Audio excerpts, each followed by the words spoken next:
गुरुर्ब्रह्मा गुरुर्विष्णु गुरुदेवो महेश्वरः गुरुः साक्षात् परब्रह्म तस्मै श्रीगुरवे नमः। ओम वक्रतुंड महाकाय कोटिसूर्यसमप्रभा निर्विघ्नं कुरु मे देव सर्वकार्येषु सर्वदा। मातृभ्यो नमः पितृभ्यो नमः आचार्येभ्यो नमः रामादिदेवताभ्यो नमः बसवेश्वरस्वामिने नमः। ओम ह्रीं परमात्माद्य शेषगुरुवारं पर्यक्रमेण सुगुरुपादाम्बुजं यावत् तावत् प्रणौमि आसनं तरस्य पृथिव्याः मेरुवृष्टऋषिः सततं चन्दः कुरुमो देवता। आधारशक्तिकमलासनाय नमः। आसने विनियोगः प्रत्युत्तजार्थालोकार्यवित्वं विष्णुनाश्रिता पञ्चतारय मां देवी पवित्रं कुरुचासनं कुर्मासनाय नमः। प्रसर्पन्ते भूतारे भूता भूमि संस्थिताः ये भूता विघ्नकर्तारः तेन नश्यन्ति शिवाग्निजा दीक्षमष्टमहाकाय कल्पान्ततनोपमा भैरवाय नमस्तुभ्यं विघ्नान्तातुवरासे अपक्रामन्तभूताद्या सर्वे ते भूम्भारकाः सर्वेषां विरोधेन ब्रह्मकर्मसमारभे। ॐ क्षं रं लं यम् अस्त्रार्यभट। ओं गंगुरुभ्यो नमः। गंगणपतये नमः। गंगुर्गार्ये नमः। क्षंक्षेत्रबालाय नमः। संसरस्वत्यै नमः। परमात्मने नमः। प्रणवस्य परब्रह्मर्षि देवी गायत्री छन्दः परब्रह्मर्मात्मा देवता प्राणायामे विनियोगः। ओं भूः ओं भवः ओं सवः ओं महः ओं जनः ओं तपः ओं सत्यम्।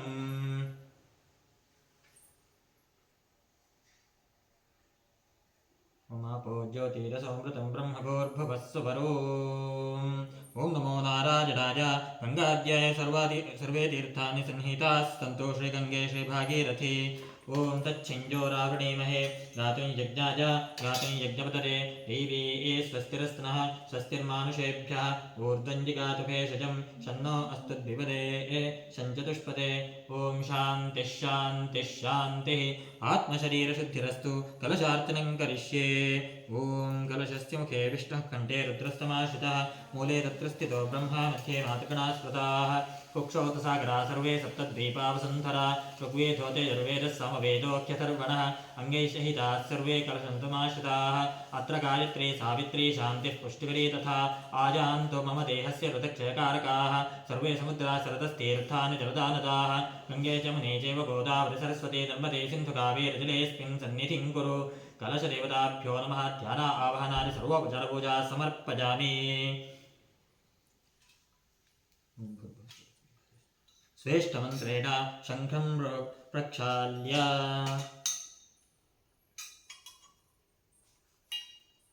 जापकमण्डलाय नमः। ओं वह्निमण्डलाय ऋग्वेदमूर्तये धर्मप्रदर्शकात्मने नमः। आधारं निधाय ओं अर्कमण्डलाय यजुर्वेदमूर्तये अर्थप्रदद्वारशकलात्मने नमः।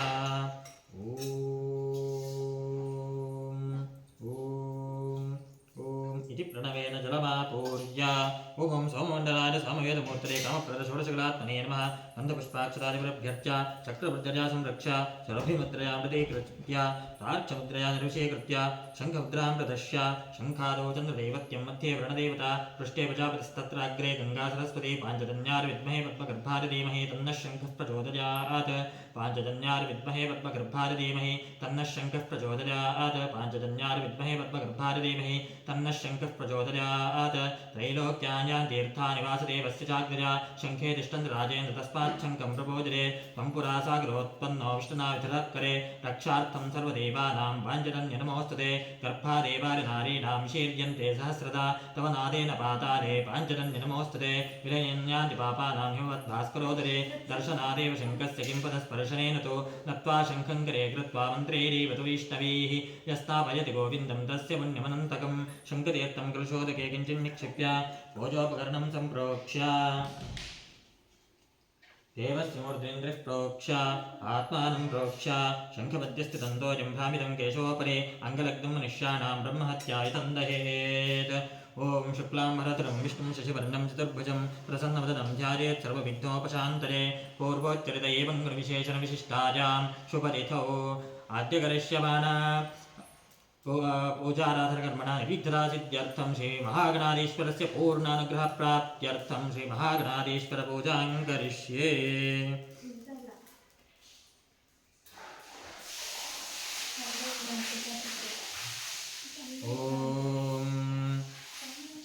दूर्वाक्षतां गृहीत्वा ओं गणानान्त्वा गणपतिं हवामहे कविं कवीनामुपमश्रवस्तमं ज्येष्ठराजं ब्रह्मणां ब्रह्मणस्पद आनशृण्वन्नोतिभिः सेदसादनं श्रीविघ्नेश्वराय नमः। ॐ भूः महागणपतिमावाहयामि ॐ भुवः महागणपतिमावाहयामि ॐ सुवः महागणपतिमावाहयामि ॐ भूर्भुवस्सुवः महागणपतिमावाहयामि महागणपतये नमः ध्यायामि ध्यानं समर्पयामि पादयोः पाद्यं समर्पयामि अर्घ्यं समर्पयामि आचमनीयं समर्पयामि स्नानं समर्पयामि वस्त्रं समर्पयामि उपवेतं समर्पयामि गन्धं समर्पयामि अक्षतां समर्पयामि ॐ सुमुखाय नमः एकदन्ताय नमः कपिलाय नमः गजनकाय नमः लम्बोदराय नमः विकटाय नमः विग्रहाय नमः गणाधिपाय नमः धूमकेतवे नमः गणाध्यक्षाय नमः बालचन्द्राय नमः गजाननाय नमः वार्षणाभूजां समर्पयामि ॐ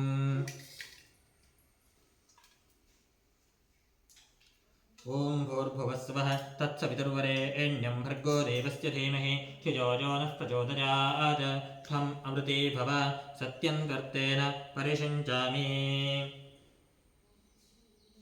महागणपतये नमः इदं ब्रह्मावरं महानैवेद्यं निवेदयामि तत्सदमृतमस्त्वं मृतोपस्तरणमसि स्वाहा ॐ प्राणाय स्वाहा ॐ अपानाय स्वाहा ॐ ज्ञानाय स्वाहा ॐ दानाय स्वाहा ॐ समानाय स्वाहा ॐ ब्रह्मणे स्वाहा मध्ये मध्ये अमृतपानीयं समर्पयामि समर्पितः नैवेद्यं विसर्जयामि अमृताभिधानमसि स्वाहा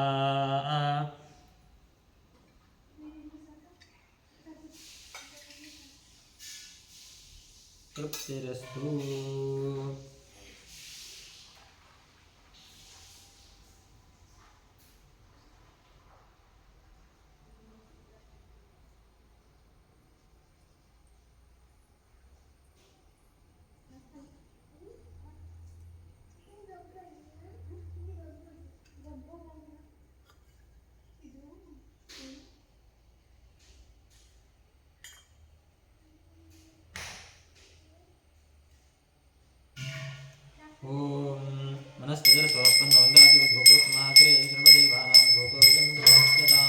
धूपमाग्रापयामि ॐ ज्योतिःशुक्लश्चतेजश्चदेवानागं सुदं प्रियः प्रभाकरो महातेजादीपोऽयं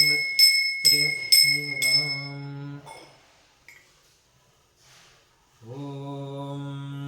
वक्रतुण्डमहाकाय सूर्यकोटिसमप्रभ विघ्नं कुरु मे देव सर्वकार्येषु सर्वदा अभीप्सितार्थसिद्ध्यर्थं भोजतो यस्तुरैरपि सर्वविघ्नच्छिरे तस्मै गणाधिपतये नमः ॐ भद्रं कर्णेभिश्चुटजामदेवाः भद्रं पश्येमाक्षभिर्यजत्राः स्थिरैरङ्गैस्तुष्टुवागुंसस्तनोभिः विषेम देवहितं जदायुः स्वस्ति न इन्द्रो वृद्धश्रवाः स्वस्ति नः पूषा विश्ववेदाः स्वस्ति नस्तार्क्ष्यो अरिष्टनेमिः स्वस्ति न बृहस्पतिर्दधातु प्रार्थनां समर्पयामि ॐ शुक्लाम्बरधरं विष्णुं शशिवर्णं चतुर्भुजं प्रसन्नवदनं ध्यायेत् सर्वविघ्नोपशान्तये स्वस्ति श्रीकृष्णकृष्णाद्य भगवतो महापुरुषस्य वासुदेवस्य विष्णोराज्ञया प्रवर्तमानस्य आद्यब्रह्मणो द्वितीयपरार्थे श्वेतवराहकल्पे वैवस्वतमन्वन्तरे कलियुगे वृथापादे जम्बूद्वीपे भारतवर्षे भरतखण्डे मेरोः दक्षिणे पार्श्वे गोराष्ट्रदेशे गोकर्णमण्डले शालिवाहनशकवर्षे बौद्धावतारे परशुरामक्षेत्रे स्कार्धेऽस्मिन्वर्तमानव्यावहारिके क्रोधिनामसंवत्सरे उत्तरायणे वसन्तऋतौ वैशाखमासे शुक्लपक्षे अद्य त्रयोदश्यां तिथौ इन्दुवासरयुक्तायां शुभयोगशुभकर्णशुभवारशुभतिथि शुभनक्षत्रयुक्तायाम् एवं गणविशेषणविशिष्टायां शुभतिथौ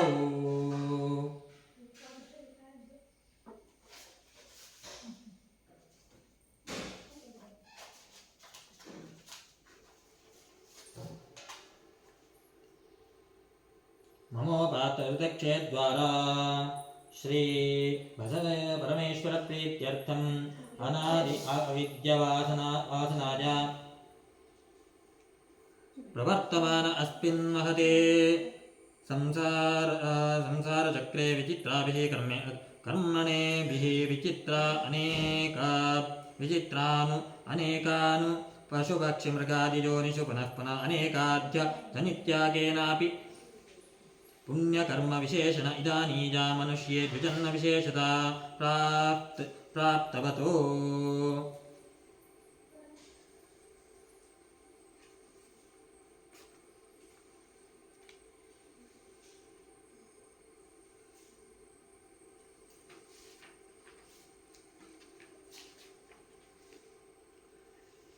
जन्मनक्षत्रे सिंहराशो जातस्य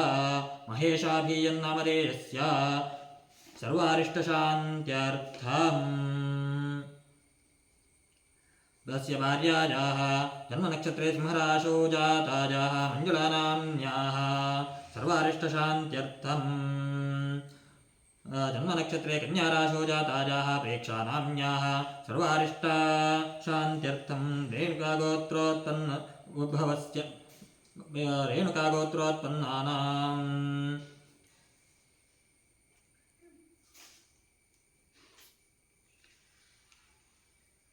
जन्मनक्षत्रे जन्मराशौ जातायाः शारदाभीनाम्न्याः सर्वारिष्टशान्त्यर्थम् सर्वेषाम् आस्तिकभक्तमहाजनानां सपुत्रापत्रिकर्मो सभात्रपतयो शास्त्रबन्धुजनानां बन्धुजनवर्गजोश्च जन्माभिः स्यात् जन्मा प्रभृते एतत्क्षणपर्यन्तं कौमार यौवने वार्धके जाग्रत्स्वप्नसुषुप्त्यवस्थासु मनोवाक्कार्यकर्मेन्द्रियज्ञानेन्द्रियव्यापारैः कामक्रोधलोभमोहमदवत् मत्स्यपूज्या मथमत्स्यजाधिभिः सम्भावितानाम् अस्मिन् जन्मनि पूर्वजन्मनि जन्मजन्मान्तरेषु च ब्रह्महत्यासुरापानास्त्वर्णास्तेजो गुरुतल्पगमन सद्भूतानां समरोपपातकानां निक्षेपयोः शरणागतयोः प्राप्रोदितायाः संसर्गनिमित्तानाम् असित् प्रतिग्रह पक्षभेद धनधान्या परस्त्री वज्रावैषम्य अन्तहीन सख्य संतत सुतत्याग धारनित्यय मातृद्रोह पितृद्रोह गुरुद्रोह स्वामिद्रोह शत्रुघ्नृत निष्ठुरभाषण क्षेत्रहरणादि आतीतायित्व दत्तापिहरण परेष्वाप्य धन वरवञ्चन परनिन्दन परधन परापूर्ण मांसादि निषिद्धभक्षण निमित्तानां गार्हस्थ्य गार्हस्पत्यादि पंचमहायज्ञादि अकरणनिमित्तानां महामिताकानाम् अतिपातकानाम् उपपातकानां समपातकानां संकलिकाकरणानां मलिनीकरणानाम् अपात्रीकरणानां जातिभ्रंशनां प्रकीर्णाकानां जाग्रत्स्वप्नकृतानाम् अज्ञातश्च अभ्यास्थितानां निरन्तरम् अभ्यास्तानानां चिरकालाभ्यस्थिताम् एवम् एवानां नवविधानां बहुविधानां स्वपापानाम् अपनोदनार्थं महादेवादीनां प्रसादसिद्ध्यर्थम् आदित्यात्मक श्रीरुद्र प्रसादसिद्ध्यर्थं शरीरे वर्तमान समस्तरोगपीड परिहारद्वारा क्षिप्र आरोग्यसिद्ध्यर्थम् इष्टदेवता कुलदेवता प्रसादसिद्ध्यर्थं प्रसादेन करिष्यमान कर्मणः अतिशयफलप्राप्त्यर्थं परीक्रियमाणा करिष्यमाणा सकलमन्त्रतन्त्रयन्त्रार्थं विषचूर्णप्रयोगा जात्या सकल उपद्रवशान्त्यर्थम् आध्यात्मिकादिदैविक अधिभौतिक नवनवजनिततापत्रपद्रवनिवृत्त्यर्थं गृहे स्थितद्विपदां चतुष्पदां निरोगशतायुष्यासिद्ध्यर्थं पुत्रपौत्रधनधान्यतेजो रक्षादि सकल सम्पत् समृद्ध्यर्थं श्रीबसवेश्वरक्षेत्रे सान्निध्यादि तृतीयपूर्वक नित्योत्सव पक्षोत्सव मासोत्सव संवत्सरोत्सवादीनां दिने दिने अभिवृद्ध्यर्थं सङ्कल्पितसमस्तजीर्णोद्धारकार्य निर्विघ्ने परिसमाप्त्यर्थं श्रीबसवेश्वरस्य पूर्णानुग्रहप्रसादसिद्ध्यर्थं श्रीपरमेश्वरप्रीत्यर्थम् आचार्यकेन अतिरुद्रमहायागप्रायश्चित्तमङ्गलशिवाराधनं कर्म करिष्ये।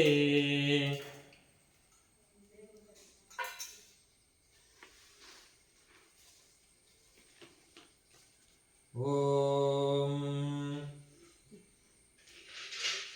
हिरण्यपाकभेषे ॐ नमो हिरण्यपाकभेषे नान्ये दिशां नमो वृक्षेभ्यो हरिकेशेभ्यो नमस्कार हरिकेशेभ्यो नमस्तस्मिञ्जरायुत्पिषीमते पथेनां नमो नमो बभ्रुकारिविद्यातिने नानां पतये नमो नमो हरिकेशायोपवीतिने पुष्टानां पतये नमो नमो रुद्राजातताविने क्षेत्राणां पतये नमो नमः सूताजाहञ्चाजपदानां पतये नमो नमो रोहिताजस्वपतये वृक्षाणां पतये नमो नमो मन्त्रिणे वाणिजाय कक्षाणां पतजे नमो नमः उच्चैर्घोषाय क्रन्दयते पत्नीनां पतजे नमो नमः कृत्स्नवेता तथापते सप्तमां पतजे नमः ॐ नमः सोमाय च रुद्राय च नमः साम्राय चारुणाय च नमः शङ्गाय च पशुपतये च नमः उग्राय च भीमाय च नमो अग्रे मदाय च दूरे मदाय च नमो हन्त्रे च हनीयसे च नमो वृक्षेभ्यो हरिकेशेभ्यो नमस्काराय नमः शम्भवे च मयोभवे च नमः शङ्कराय च मयस्तराय च नमः शिवाय च शिवतराय च नमस्तीर्थ्याय च कोल्याय च नमः पार्याय च भार्याय च नमः त्वतरणाय चोत्तरणाय च नमः आतार्याय च भाद्याय च नमः षष्ट्याय च भेन्याय च नमः सिगत्याय च प्रभात्याय च ॐ साम्प्रदाय रुद्रमावाकरामि ॐ भूः संप्रदाय रुद्रमावाकरामि ॐ भवः साम्प्रदाय रुद्रमावाकरामि ॐ शुभः साम्प्रदाय रुद्रमावाकरामि ॐ भूर्भुवः स्वसाम्प्रदाय रुद्रमावाहयामि ॐ नमो भगवते रुद्राय नमस्ते रुद्रमन्यव उतोत इषवे नमः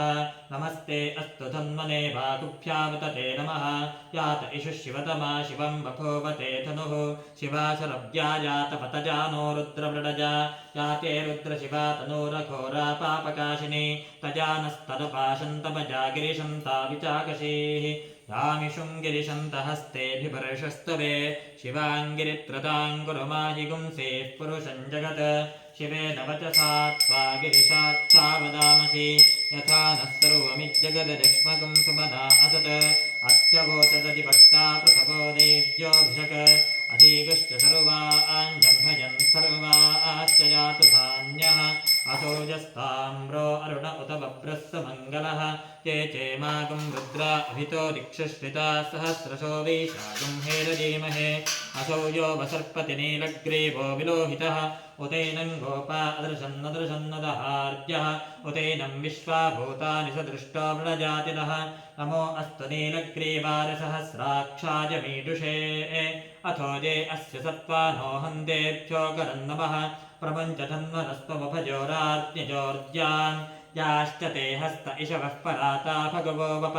अवतत्यथनस्त्वगं सहस्राक्षशतेषु ते निशीर्यशल्यानां मुखाशिपो नः सुमदा भव विज्यन्धनः कपर्दिनामशल्यो बाणवागुम् उत अनेशन्नस्येषव आभरस्य निषङ्गतिः याते हेतर्मीडुष्टमहस्ते बभूवते धनुः तयास्मान् विश्वतस्त्वमयक्ष्मजा परिभुजा नमस्ते अस्माजुधाजानातताय दुष्टवे उभाभ्यां तते नमो बाहुभ्यां तपधन्वने परिते धन्वनो हेतिरस्मान् वृणक्तविश्वतः अथो इषुदिस्तवारे अस्मन्निधे हितं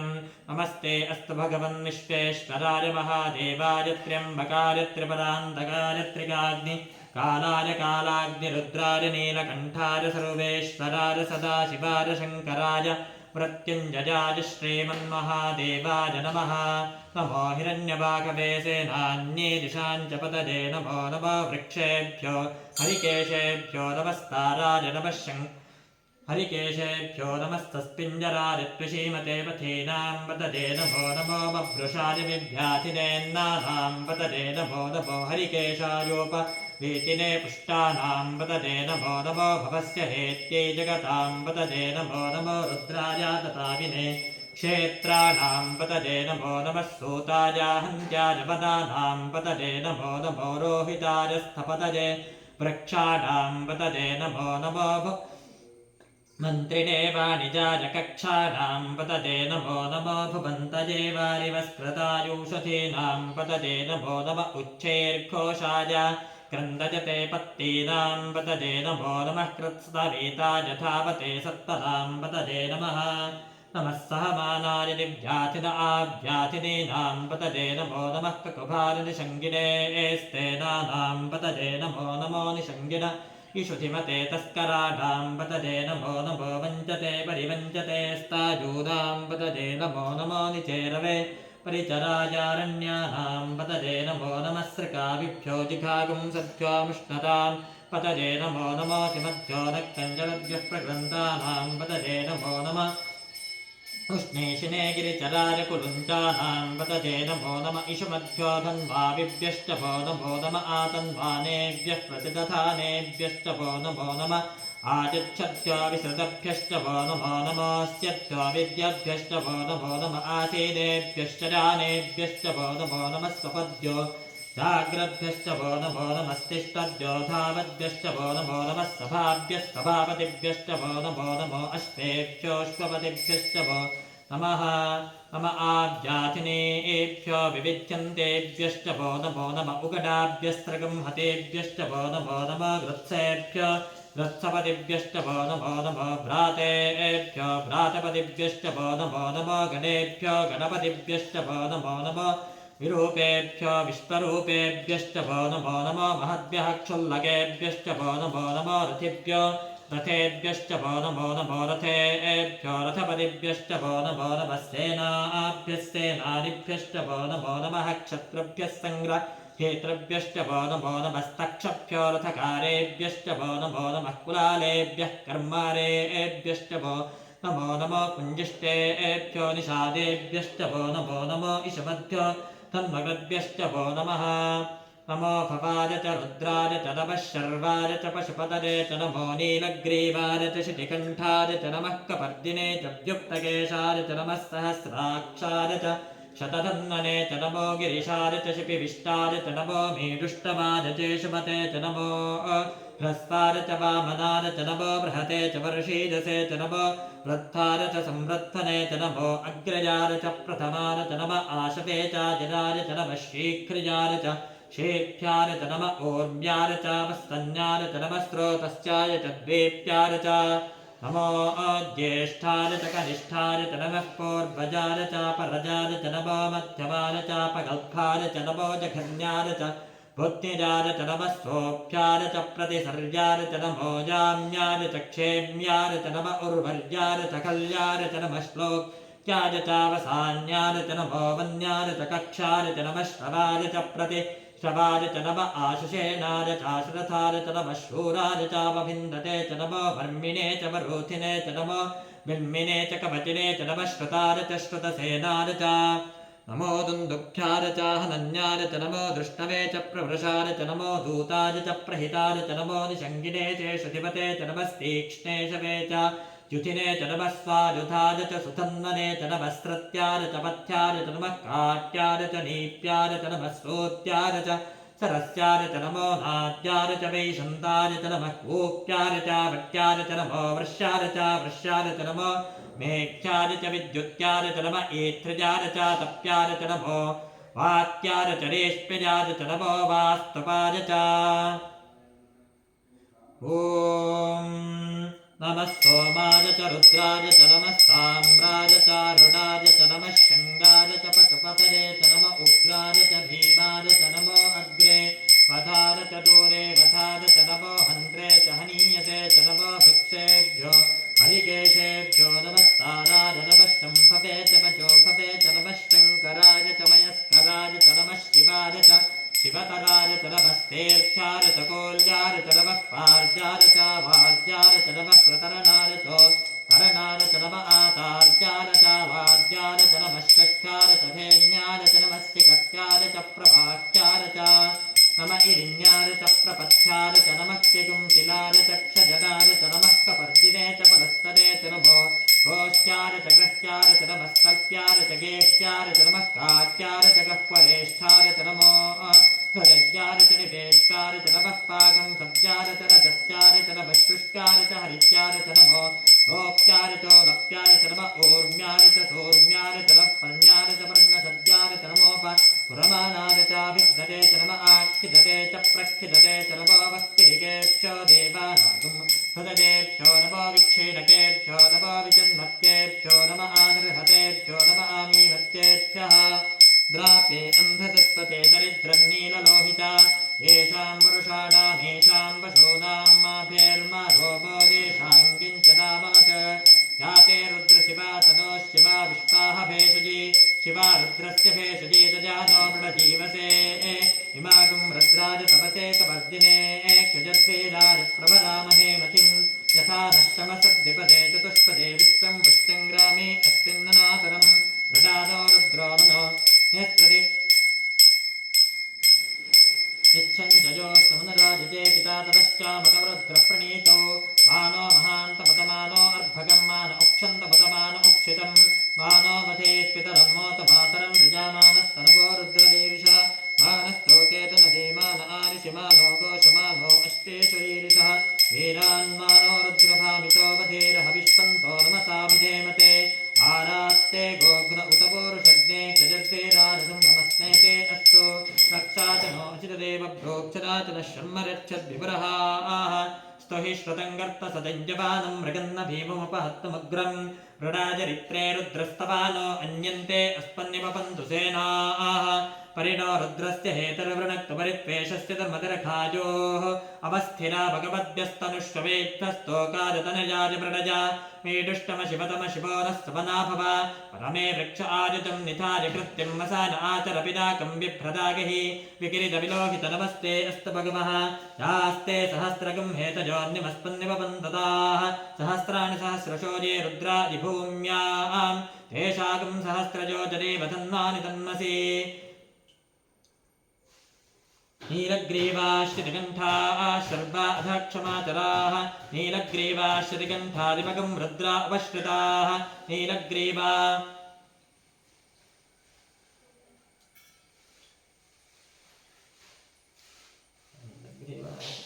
सुस्पिञ्जराः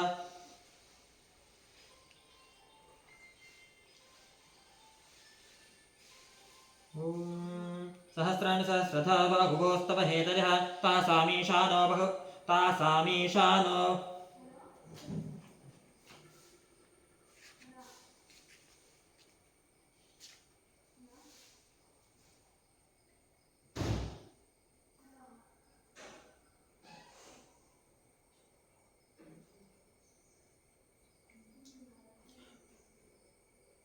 ॐ सहस्राणि सहस्रथा बाहुवोस्तव हेतजः तासामीशानो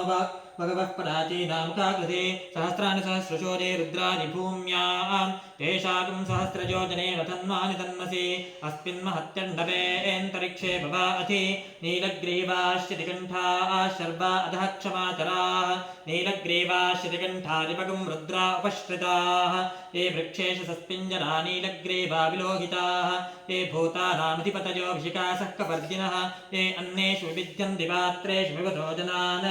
ये पथां पथिरक्षज ऐलभृदा जिव्युतः ये तीर्थानि प्रचरन्ति सकावन्तो निषङ्गिनः य एतावन्तश्च भूजागुंसश्च दिशो रुद्रावितस्थिरे तेषागुं सहस्रयोजने वदन्वानि तन्मसि नमो रुद्रेभ्यो ये पृथिव्याञ्जेऽन्तरिक्षे ये दिविजेशावन्नं वातो वर्षविषवस्तेभ्यो दश प्राचीर्दश दक्षिणा दश प्रतीचेर्दशोदीचेर्दशोर्ध्वास्तेभ्यो नमस्ते न वृणजन्तु तेजं विस्मोरश्च नो द्वेष्टितं भोजुम्भे ददामि ॐ तच्छिञ्जो रावणीमहे गातुं यज्ञाजा गातुं यज्ञपतये देवी स्वस्तिरस्तुनः स्वस्तिर्मानुषेभ्यः ऊर्ध्वं जिगातभेषजं शन्नो अस्तु द्विपदे शञ्चतुष्पदे ॐ शान्तिः शान्तिः शान्तिः ॐ आधारशक्ति नमः मूर्त्यै नमः गुरुमाय नमः अन्ताय नमः वास्तुपुरुषाय नमः पृथिव्यै नमः सुधार्माय नमः रुद्रमेकाय नमः सर्वमार्ताय नमः नन्दोदयाय नमः कल्पवदपेभ्यो नमः निवण्डवाय नमः सर्वमेधिकाय नमः श्वेतच्छत्राय नमः धवलचामराय नमः धर्माय नमः ज्ञानाय नमः वैराग्याय नमः शरीरवत्रं नमः हृदयाय नमः नैश्वर्याय नमः व्यक्तविज्ञाय नमः गन्धाय नमः सद्भिन्नालाय नमः शत्रुं शत्रुत्वात्मकं प्रकृतेभ्यो नमः विकारवैरेभ्यो नमः ब्रह्मसेनं तमसे मामायाजीविज्ञान आत्मने नमः अन्तरात्मने नमः ब्रह्मरात्मने नमः गृह्णानात्मने नमः कीटभुजान् समर्पयामि ॐ नवशक्तिपूजां करिष्ये उमामार्यै नमः ज्येष्ठार्यै नमः रुद्र्यै नमः काल्यै नमः कलविकलिन्यै नमः बलविकलिन्यै नमः वरप्रमथिन्यै नमः सर्वभूतवन्यै नमः उन्नमन्यै नमः नवशक्तिपूजां समर्पयामि ॐ नमो भगवते सर्वभूतात्मने सकलगुणशक्तियुक्ताय योगोद्भीतात्मने नमः सुवर्णपीठं कल्पयामि स्वात्मास्तमजां शुद्धां तामद्य परमेश्वरारण्याभ्यां व्यासं रुद्राक्षे मावाकयाम्यहम् ॐ भृगो सर्वं सशक्तिसाङ्गसायुधसवाहन सपरिवार सर्वालङ्कारभूषिता श्री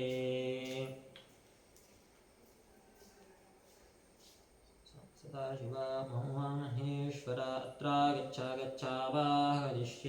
आवाहितो वा संस्थापितो वा सन्निहितो वा सन्निरुद्धो वा अवकुण्ठितो वा अमृतीकरणो भव व्याप्तो भव सुप्तर्णो वृतो वा क्षमस्व सान्निध्यं कुरु ॐ तत्पुरुषाय विद्महे महादेवाय धीमहि तन्नो रुद्रः प्रचोदयात् इदमर्घ्यमिदमर्घ्यम् वामदेव ऋषि वन्दिश्चन्द्रः सदाशिवरुद्रो देवता ॐ हृदयाय नमः ध्यानम् देहरं वरदशूलवर वन्दे हरं वरदशूलवर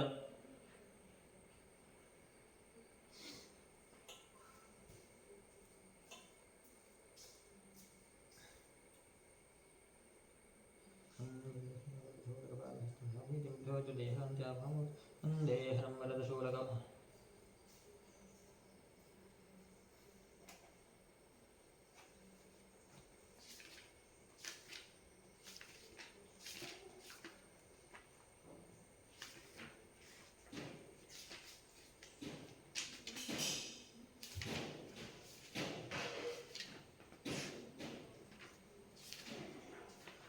देहरं वरदशूलकपालहस्तं साभीति विद्रुहोज्ज्वलदेहकान्त्या वामोर्वीठकृतजाजवाबाहो नस्तरुणोत्परयुज परिरप्तदेहम्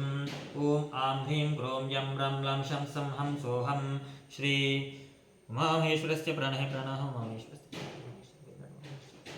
प्रणः यैवागत्य स्वस्य सकं निरञ्जष्टं स्वाहालं पृथिव्यात्मने गन्धं अर्पयामि खमाकाशात्मने विष्णुमर्पयामि वायुवात्मने धूपमर्पयामि तेजोजात्मने दीपमर्पयामि खमरुदात्मने नैवेद्यम् अर्पयामि सोमात्मने ताम्बूलम् अर्पयामि गन्धारि पञ्चोपचारे सम्पूज्य सकलाराधने स्वर्चितमस्तु द्वादशाम्बुजान् करिष्ये ॐ महादेवाय नमः महेश्वराय नमः शङ्कराय नमः वृषभध्वजाय नमः कृत्तिवासरे नमः कामाङ्गनाशनाय नमः देवदेवीशाय नमः श्रीकण्ठाय नमः हराय नमः पार्वतीपतये नमः रुद्राय नमः शिवाय नमः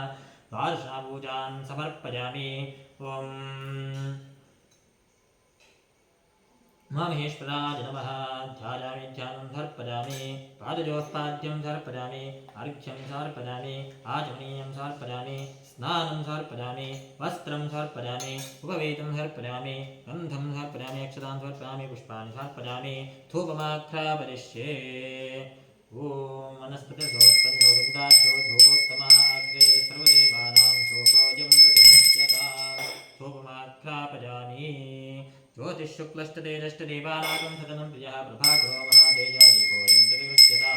दीपं दर्शयामि नैवेद्यम्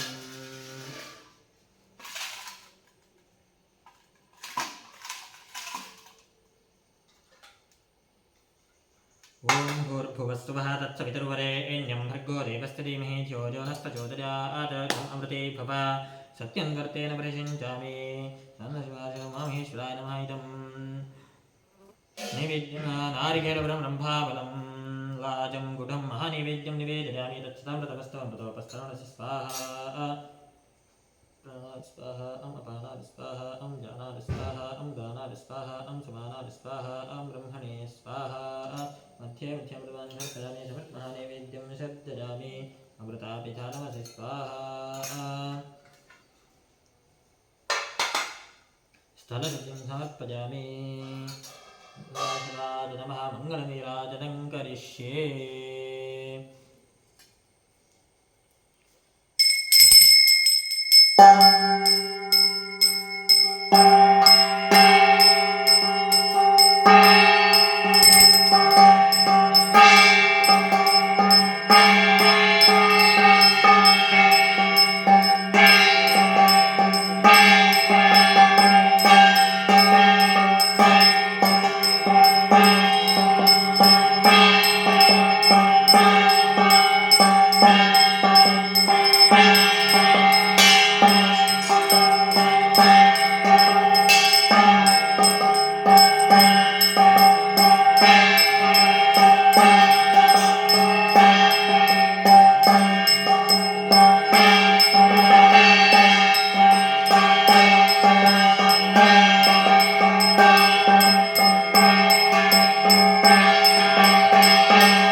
श्रवस्तमं ज्येष्ठराजं ब्रह्मणां ब्रह्मणस्पद आनश्रण्वन्नोतिविस्तेदसादनं श्रीविघ्नेश्वराय नमः। शिवं शिवकरं शान्तं शिवात्मानं शिवोत्तमं शिवमार्गप्रणेतारं प्रणतोऽस्मि सदा शिवम्।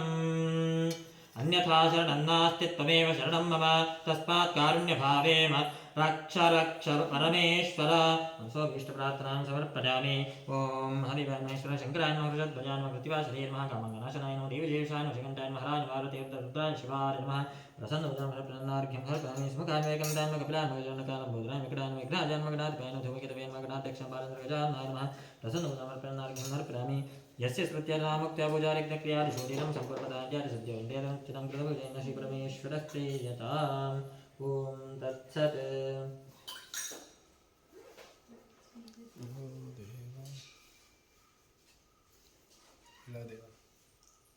ॐ इडादेवहोर्मनोर्यज्ञनीर्बृहस्पतिरुक्थामदानसगंसि तद्विश्वे देवास्तु उक्तवाचः पृथिवीमातर्म वाहिगंसेर्मथुमनिष्ये मथुजनिष्ये मथुवक्ष्यामि मथुवदिष्यामि मथुमतीन् देवेभ्यो वाचमध्यासकं शुश्रूषेण्यां मनुष्येभ्यस्तम् देवा अवन्तु शोभायै पितरो न वदन्तु। ॐ शान्तिः शान्तिः शान्तिः। हरिः ॐ।